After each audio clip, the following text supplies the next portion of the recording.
People often say that it's going to be quite a while before voice catches on.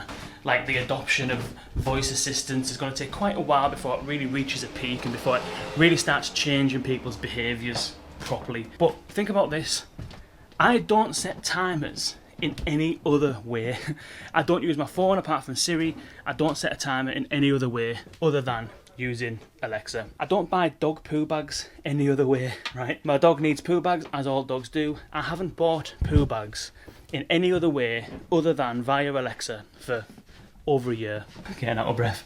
2 flights of stairs and I'm out of breath. Music, playing music. Very rarely do I use an app to play music now.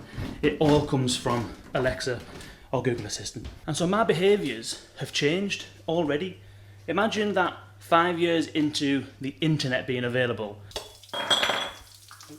Imagine just never going into a bank ever again in 1998 or something like that. Just wouldn't happen. Behaviours take a long time to change, but there's already behaviours that I do exclusively on my voice assistant that I don't hardly do in any other way. And so, yes, it might take a little bit of time for voice assistants to become completely and fully adopted by everyone, but I do not think it's going to be anywhere near the time frame that you might think.